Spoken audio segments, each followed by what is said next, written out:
promise you my life. Hey, how's it going? Bonnie Violet here. I'm a trans femme, genderqueer, spiritual drag artist, and digital chaplain.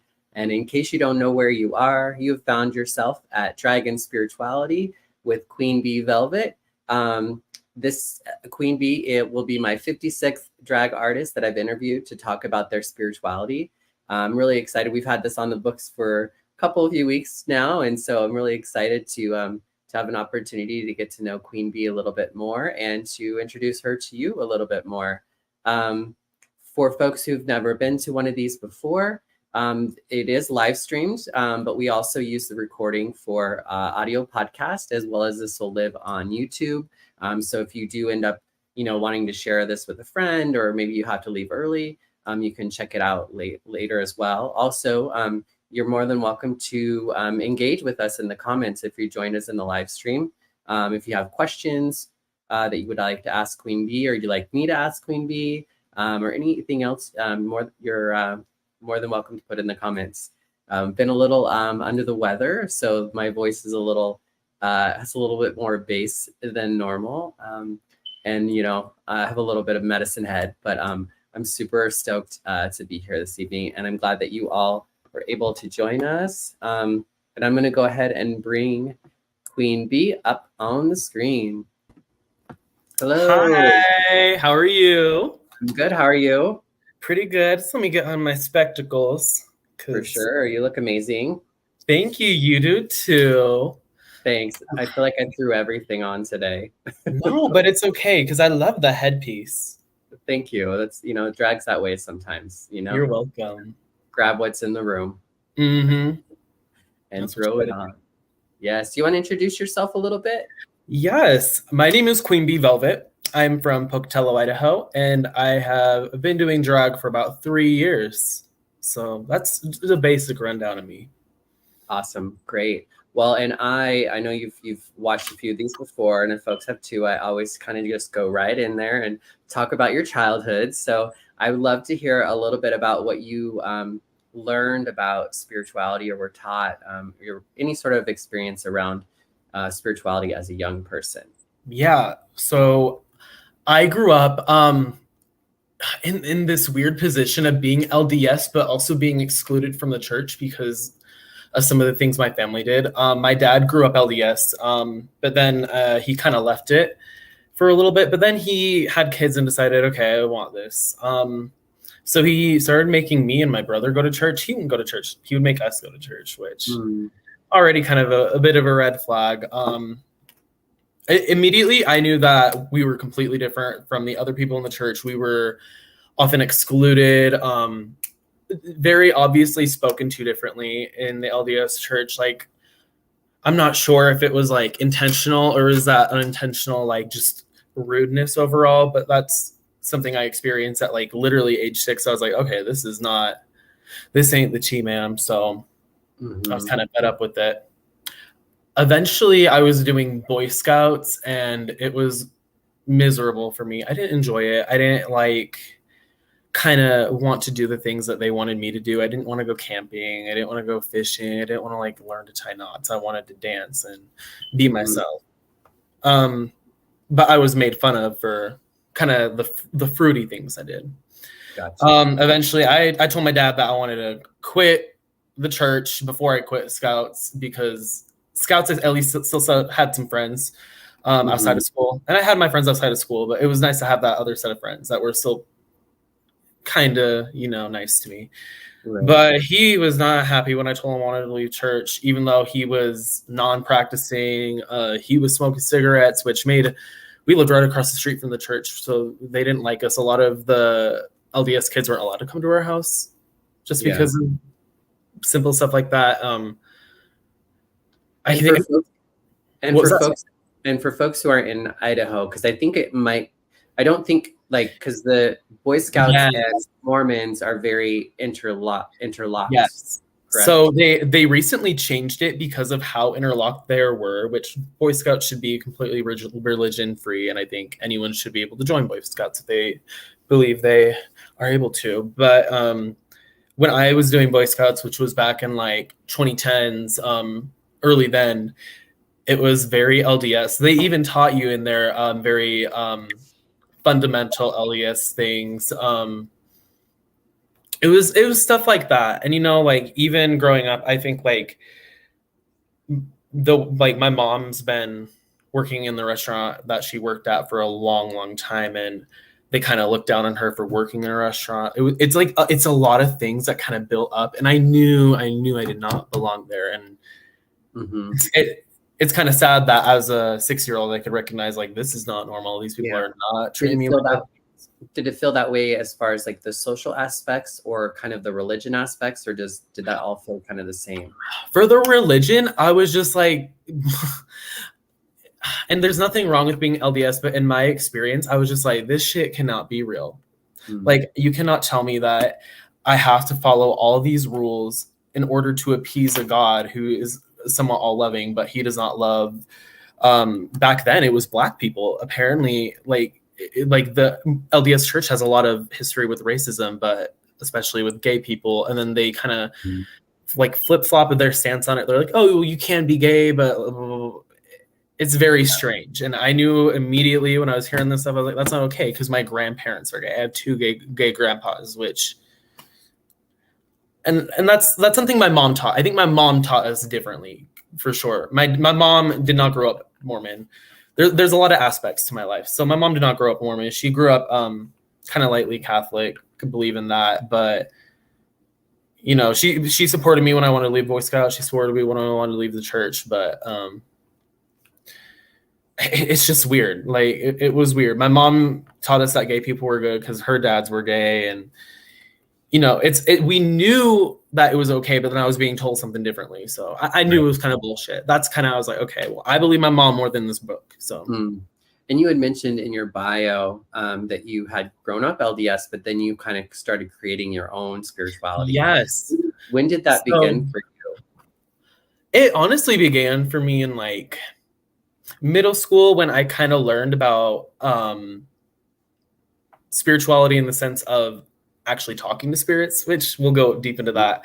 And I believe like it was weird. I started doing that, and I started talking to spirits and how they can help guide me to answers in life. So like through prayer, or not exactly through prayer. I do it through meditation. Okay. So I literally will sit in my room. I'll light incense. If I want music, I'll light music. And I think meditation is however you feel you want to meditate. If you want to meditate to like rock, go ahead. Like whatever gets you in that mind.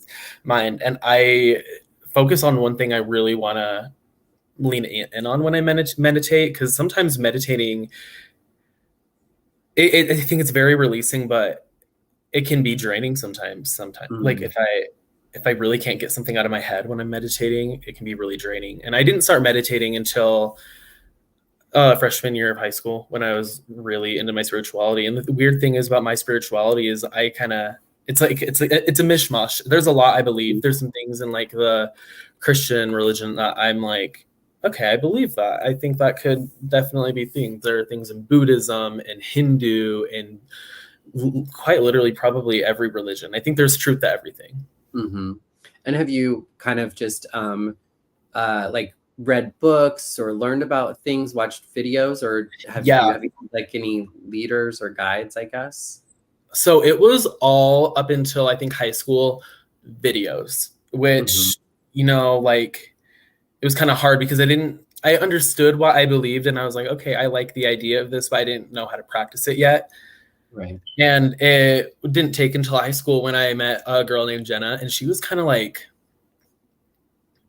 this like spooky, but like kind of preppy girl who was like, you don't have to like practice it a certain way. Why don't you just practice it in a way that makes you happy? And like, why don't you just like believe you want what you want to? And it kind of like clicked. And I was like, okay, I'm going to do what I want then.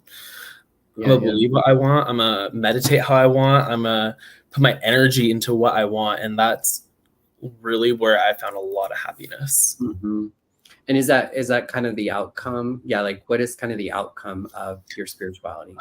You know, I think now it's created a lot of happiness for me, but throughout high school, when I first discovered it, it was kind of a game of choosing what felt good to me and what didn't. So it was a little bit confused. Like, I considered myself atheist at one point. I guess agnostic at one point, and now I like to joke that I follow Baduism because I love me some Miss Erica Badu. Oh, okay. So I At think first I was like, what? yes, it's the name of her first album, my favorite album all time. And you know, she talks about a lot of things in her songs that kind of reach out to me, like kind of just moving on, even though things are hard. You got to move on. Right. And you know, reaching into her music, like listening to music that speaks to me, is like, I think, another thing in high school that helped me out, like realize what made me happy. Because it was so weird. I was going back and forth from different things I wanted to practice or wanted to begin practicing. I didn't like it, and then it would kind of mentally drain me and put me in a bad like mental position, I guess. And are you still kind of searching now, or have you landed somewhere? Oh, I'm always searching. I think religion is like the coolest thing. How you know, somehow like we've all organized, or a group of people have organized to create a system of beliefs that like it's crazy. Like there's so many different religions. There are so many different ideas.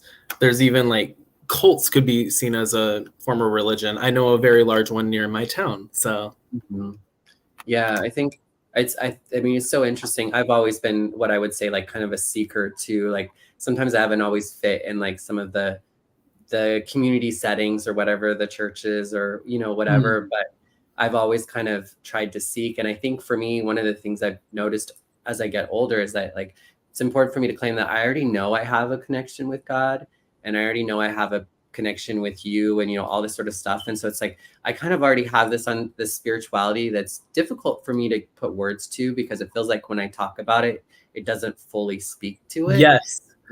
But the challenge has been to find like other people who get it the way I get it, or wanting to have kind of community around it. I love I kind of love getting together in a group and singing songs or reading stuff to one another, or you know, talking, like just being real with one another. And so, which in a lot of ways is like church, but I think I've struggled sometimes with kind of like, how do I translate what I think I know Yes. into being in like to use it as a connection with other people. You know, I think I completely agree with that. I think in a way, like religion is almost like kind of above us to understand as people. Like in the end, we really do not know what's out there until we die. We don't know if there's nothing. We don't. We genuinely have no clue. But I think, you know, I think it's a lot funner to believe that I could be reincarnated and have a different life. Which that's a big thing I believe in, is reincarnation. Yeah. Well, that when you were talking, it made me think of. I remember hearing an idea of like, did God make us, or did we make God? In the sense of like us as people, did we create? Because I know, like, I think a lot of people tend to create. Like, my dad used to always tell me that church was a crutch for me, and so like in that idea, like there was moments when I was like, oh, I need God because all you people suck. You know, like I can't trust you people. You know, I can't trust other people, so I have to kind of like seek out something else. And I wouldn't say that's my experience now, but I definitely feel like I've, you know, it's felt that way at times. Yeah. And the one thing I can say about going to church young is that it did like bring in a sense of community, even though that community did not want me, but it showed how community could work, and that, you know, there are communities that work. And did you feel that way just at church, or was there other environments as well? Oh Lord, I think school, because you know, at school, the same people who were at church were at school, and they were most likely they were the popular kids. Not most likely, they were always the popular kids, and I was always treated differently because I did not want to play like football with all the other boys. I wanted to go play like it's like Scooby-Doo. I remember us playing Scooby-Doo, and the girls love me, of course. Like, you know, like I like to say, the Mormons love faggots because they're there to entertain their wives, because it's true. It's very true. And so I think it was rough, and high school is kind of where I just stopped giving a shit because I started focusing on myself. The last 2 weeks of senior year, there was a group of guys walking behind me, and they were calling me faggot, calling me dick sucker, you know, everything which I'm like, faggot's not offensive to me, but don't call me a dick sucker in school. Like, girl, don't be immature. And then they spit at me. I turned around and I like gave them a look. I was like, are you kidding me? Like, you're really these people were probably freshmen, but there was a group of them. So I was like, okay, well, I can either ignore them, keep walking, or I can stand up for myself and not be able to take on 3 of them. So right. And when did you graduate high school? I graduated 2022 from Pocatello High School. Okay, so you've been out for about a year and some change, or? Yeah, I've been out of high school for about a year. I've been, you know, doing good. It's boring outside of high school. What'd you say? It's boring outside of high school. Oh, now I have to deal with all this local girl drama. Yeah, it's like a whole new high school, right? a whole new set of people and attitudes and all that sort of stuff. When did drag queens are really right? I was gonna say, when did drag come into your life? When was your first experience with drag? So obviously, like, Drag Race, like everyone likes to say, but it didn't interest me until I was working. I was working at my first job in Pocatello. It's a little kind of mom and pop diner called Elmer's, and Callie G actually came in during the day. It was a Saturday, and she came in full mug, but still blood clothes. And I was like, oh my gosh, look at this, like, snatched. And I told her, I was like, I don't know if she remembers this. I'm gonna ask her after this, but I was like, oh my gosh, like, you inspire me. She came back that night, full drag. She was in this beautiful dress, emerald green dress. This almost like Russian doll hair, like little ringlets. Like, I know the exact dress and picture on Instagram. Like, point it out in a second. She came back in, and I was like, oh, she does drag. And the cook, who was always at Charlie's and part of the gay scene, was like, oh, that's Callie G. And after I saw Callie, I was like, you know what, this might be fun. So I started dabbling into makeup. This was freshman year. Sophomore year is when I started, like, actually getting into drag, putting on the wigs. I made my first pair of hip pads then. They're still serving me now. And then junior year is when I started performing around whenever I could, local gigs. Junior year is when 2020 hit, though. So good time for me to practice my makeup skills, but I didn't get too much performing practice. And then senior year, I was performing all the time. I met my drag mother, Tanner, and I was like, you know what, I really want to perform, but there's just no place for me. And she's like, well, let's make a place. Let's make a series of shows. And we created the House of Shenanigans, and we now have Shenanigans Productions. We have our own little production thing going on. Yeah. I brought it. Do you want to, like, just speak, like, so why did you have to create kind of your own lane, if you will? Yeah. So we, in southeastern Idaho, we don't really have a lot of places for kings and queens to perform. We have Charlie's, and they're 21 plus venue bar. I'm 19 years old, so can't be going in there, and that's basically the reason why. And it's given the opportunity for other queer artists to kind of blossom out. Like, one of my best friends from high school, who unfortunately passed last year. This is actually her hat right here that I'm wearing, and like, she was able to come out, and we held the 2022 junior Mr. and Miss Southeastern Idaho Gay Pride, and we held that title until she passed away in November. Oh wow. Yeah. Yes. So what is it about drag that you love? Assuming you love it. Ooh, I think it's just so badass that I can, like, quite literally have the free will to do whatever I want. Like, I can wear a wig, I can dance around to whatever I want, and I can inspire the people to kind of have that free, like, let's just have fun. Like we like I said, you know, we really don't know what's after death. So why not make this life that we remember really, really good and just have fun? Right. How would you say drag relates to your spirituality? You know, I think it's made me a stronger person for other people in my community. I've noticed like a lot of, especially in Pocatello, recently, like kind of people kind of shut down when drag is like yelled at.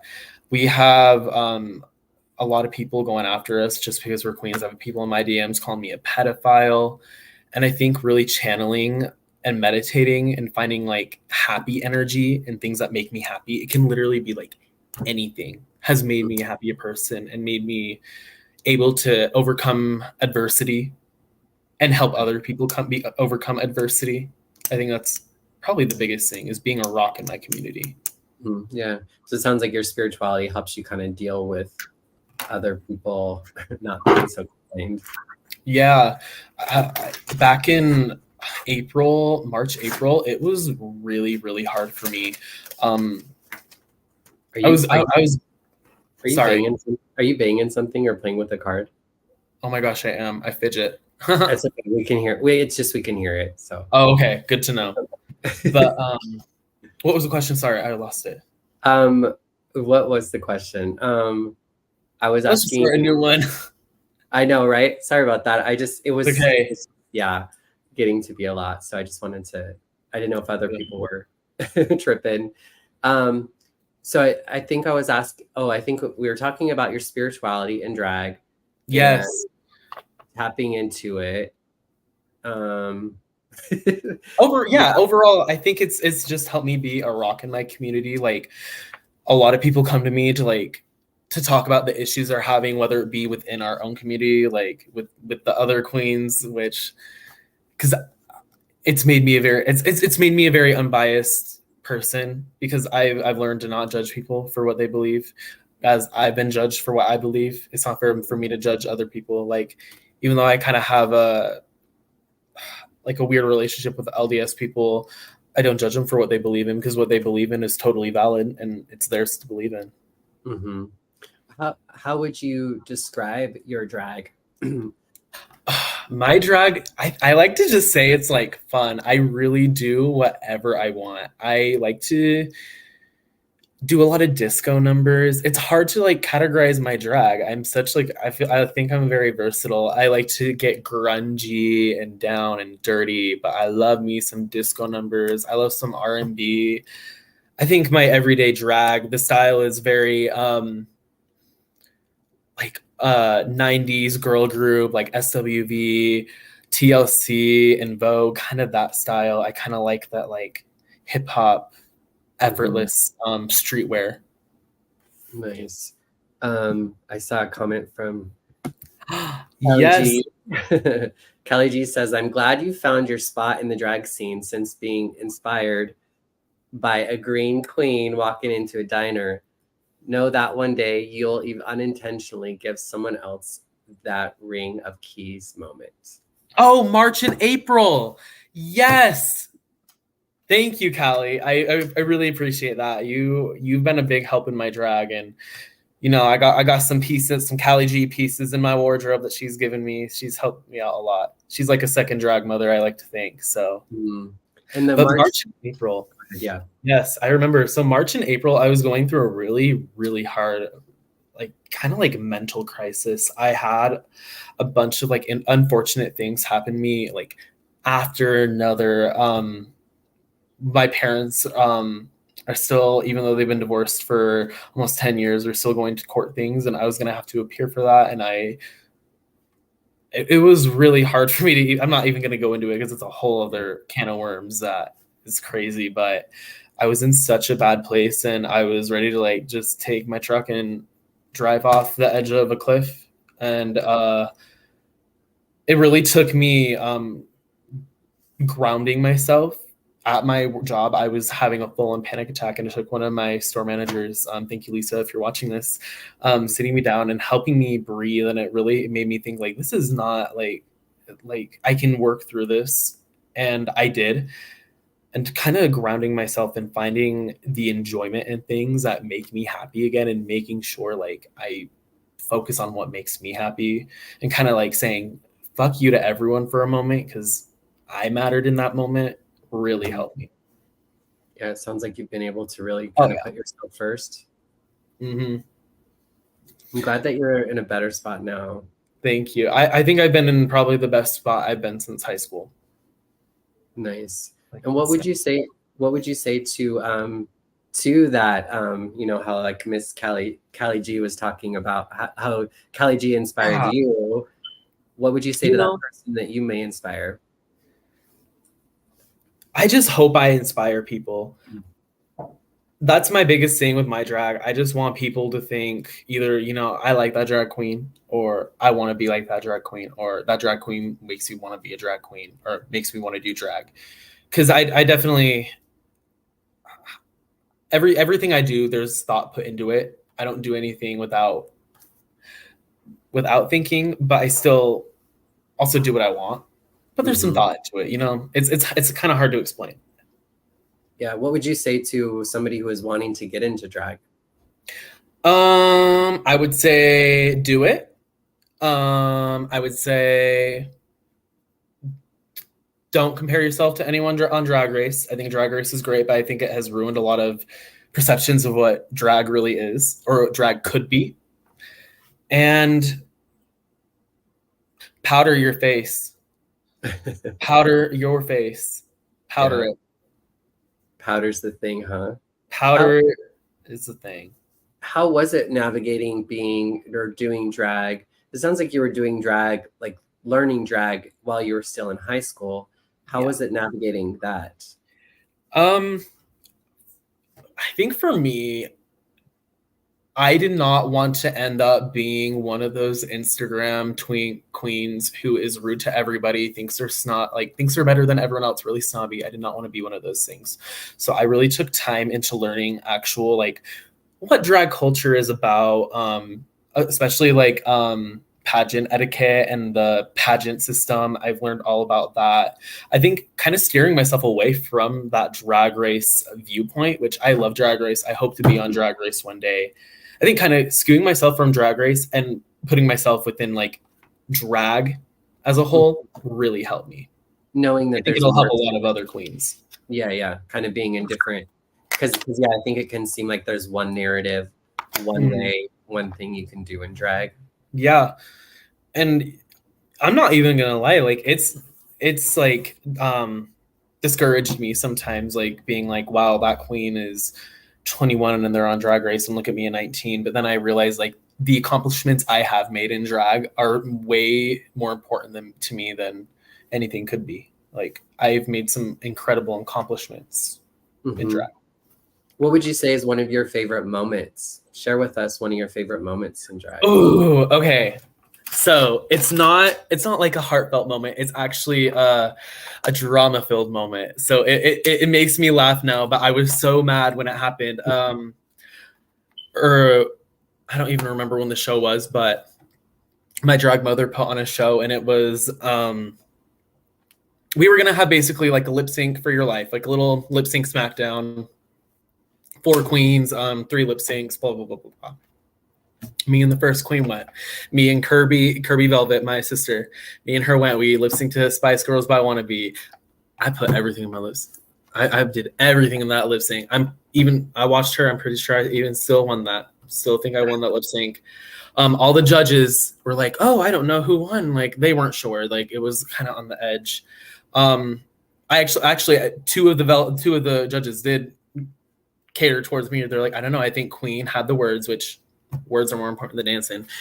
And also decided that she wanted to choose my sister to win the lip sync. I was not having that. So in front of the whole audience, the whole crowd, I was like, rigor mortis. I was like, this is not going to happen. I was like, oh, so you are not going to do this. I was like, And then the other two went. Oh yeah, see, and I should have kept my mouth shut and talked to her after. I still say that she shouldn't have rigged the thing, which I get why she was doing it, but she shouldn't have rigged the thing. Then the two kings went.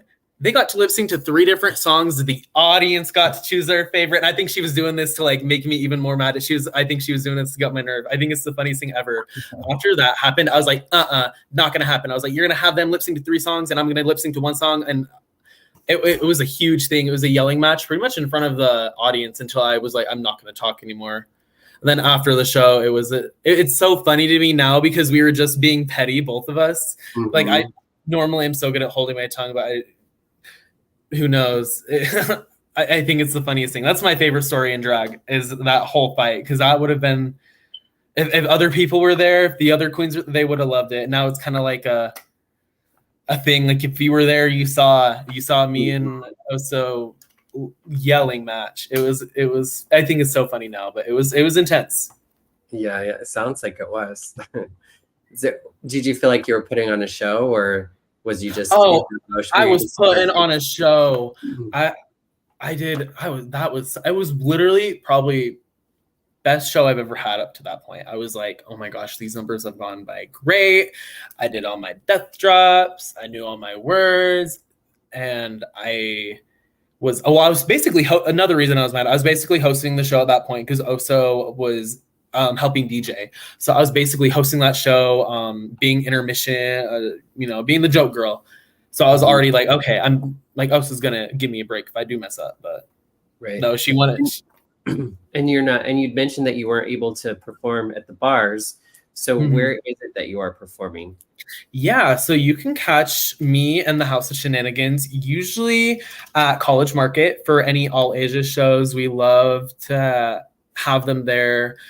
It's a small coffee shop, and it's a fun little place, and there's like a raised area that we could. It's fun. It's the best place. It's brunch without the brunch and the mimosas. So got you. It's fun. And so it's just like a locally owned coffee shop. Just a locally owned coffee shop. The runner Abby, she's been so amazing and supportive towards our community. She's gone through a lot too. She was getting calls back in November when we had some elections going on. She was getting calls from people because we had a back to show all ages show, and she got death threats. I'm pretty sure. I know my drag mother did. I got some DMs calling me a pedophile. It was intense.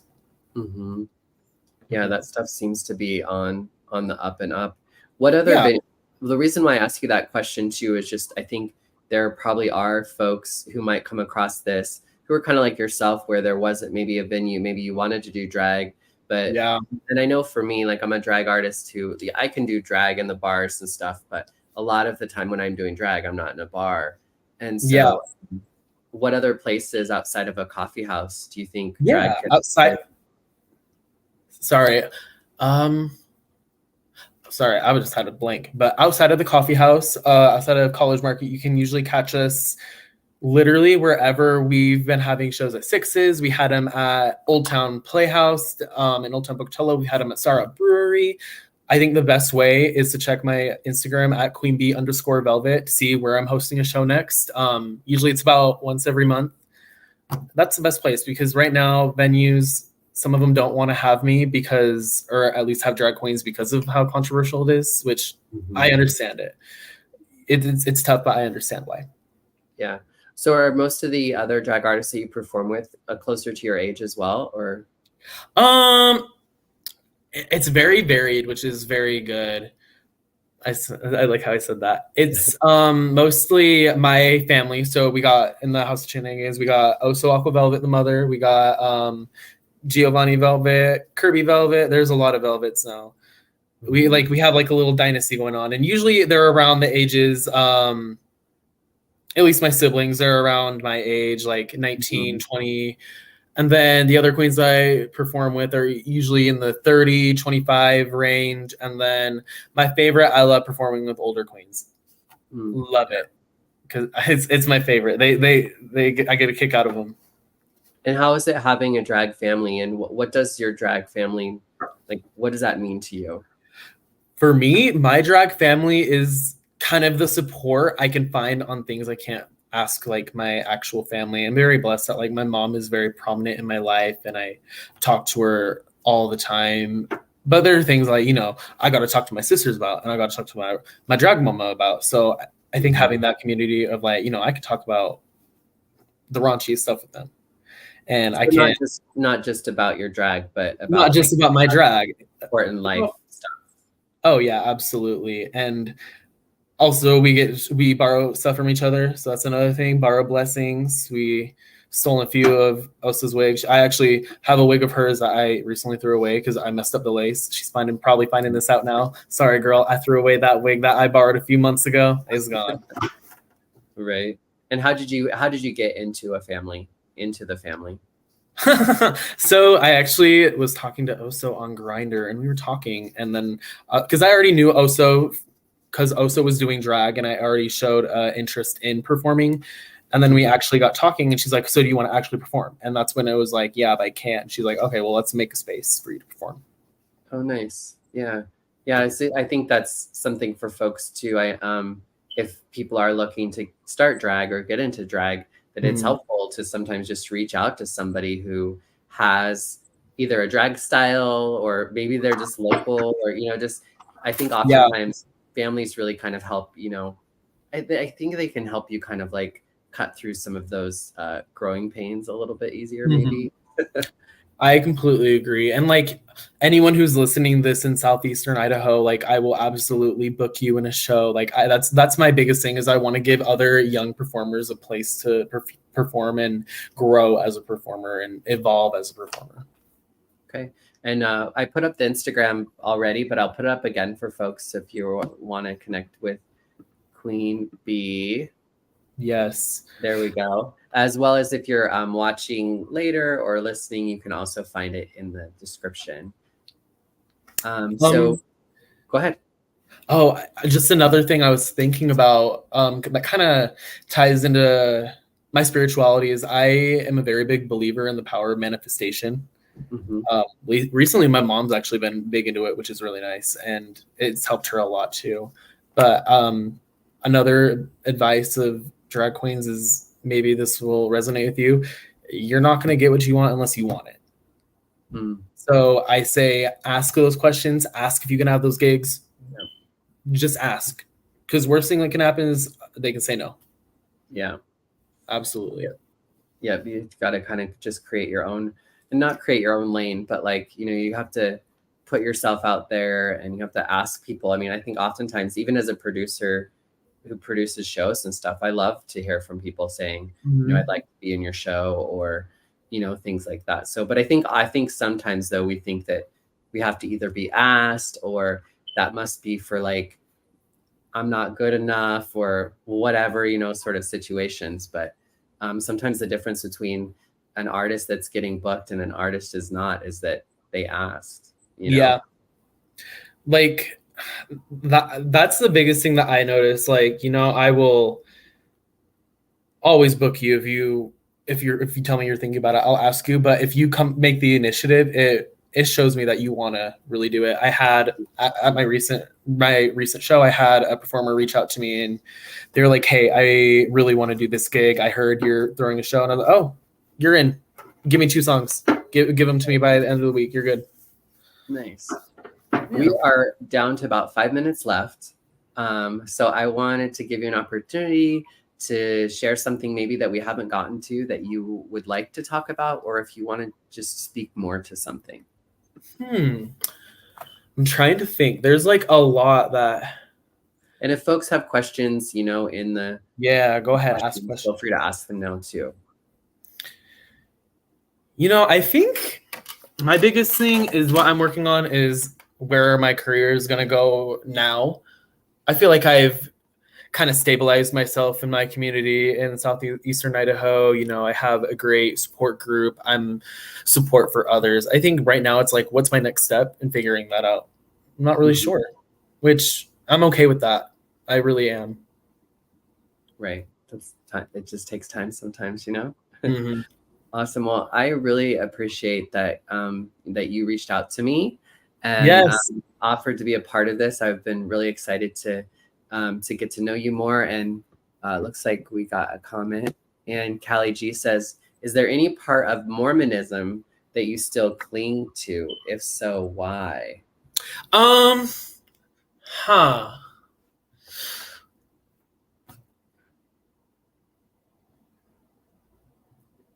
You know, they got, I don't know if you've seen it, but it's like the Mormon girl dress where it's like basically a turtleneck dress and it's like a giant t-shirt kind of, but it's like a turtleneck. And they're usually like grandma, like couch print. Like they're not like cute, but I love those dresses. Maybe that's part of Mormonism. There's not, obviously I kind of believe like kind of some of the basic fundamental Christian beliefs. Like I 100% believe that Jesus was a person, and I think he was very influential in his time, and I think he changed the world for sure. Gotcha. The big J up there. Right. I think that's a first for me, that like the thing you kept of Mormonism is the fashion. Oh yeah. They you know, those LDS ladies have some very great outfits and some great hair too, you know. Those southern ladies got some competition. Dai Shaddai says thank you, and glad you could join us. Thank you so much. And Callie says amazing. I love that. I love you, girl. Dress emoji. See, well, they kind of look like that. Exactly. Yeah. And for folks who are maybe new to this, this wasn't necessarily part of the Idaho Drag is Divine series that took place earlier in the year. But as you might have saw in the beginning of this video, I did show some clips from other interviews with other drag artists in Idaho specifically, including Miss Callie G. So do check out the links in the description to hear their interviews as well. And if you are interested in being involved in some way, you know, just reach out to me, let me know. I also want to invite folks to the Drag and Spirituality Summit, which is taking place in San Francisco in October 13th, 14th, and 15th of this year, and Toronto next year. And basically it's just, it's kind of like a spiritual drag con. It's kind of like a drag con, but spiritual. And we can't call it a con because, you know, trademark stuff. But so if you're interested, you know, check out the links. They are a sponsor of this particular conversation this evening. And thank you again so very, very much. Thank you. Like for real. I look forward to meeting you in real life. Yes. And maybe being in a show with you someday. Absolutely. Thank you so much. Take care, and everyone have a really good night. Have a good night. Bye.